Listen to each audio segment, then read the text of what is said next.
حمود زانن اف جروب تعلیمات خوشی و فرمان خوشیش دولت ترک دگرن اف جروب دبن ناوی کو تاخه دا هیزن لشکری هنه دبن ناوی تاخه دا کو اشته اتفاقیه که نیسانی نهاتیه پیکانیندن و به اصرار له دخوازن وی به عالم بدن قبول کرن که تاخا شیخ مقصود اشرفی و بنیزه دا قصده این هبونا خود پارزه لی مبدهان جراجی اف اتهامی کتین کرن در حقی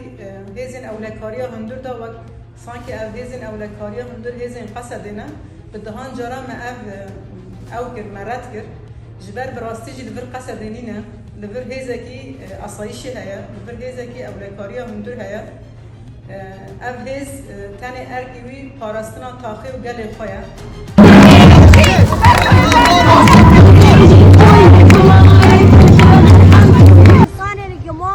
حقوق موافق و سوريات بارزينن ابي ملاتين نترسينن ای ملوان سر طاولارينن حل كيدينن ابي عم بعبر سوريا تمام بكن عم سوريا كي نو اوبا بكن نا استا قتل بكم واتا تناي بكم واتا فرد بكم بند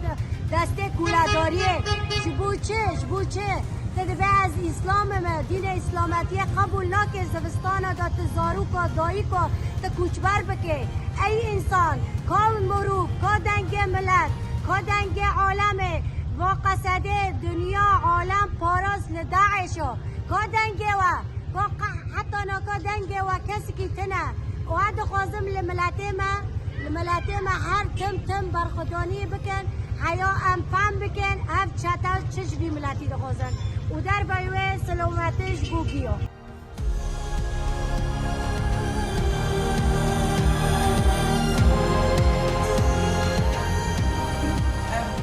ده روز 15 روز بری بیشی ایرشه کی پر دشوار لسر تحقیقات کردن همون سلاح نخواهی گران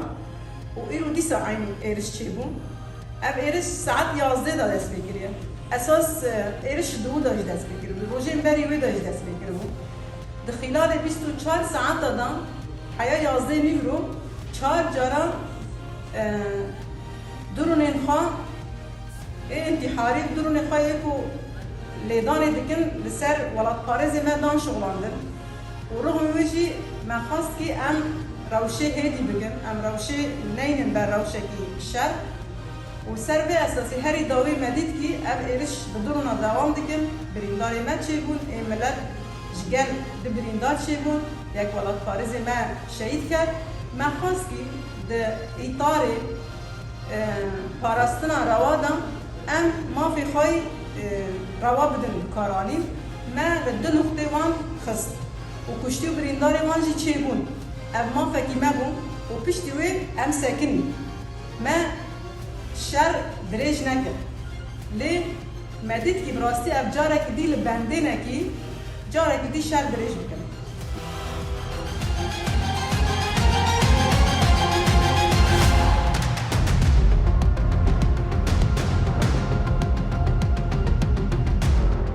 او هاتنا لسر ما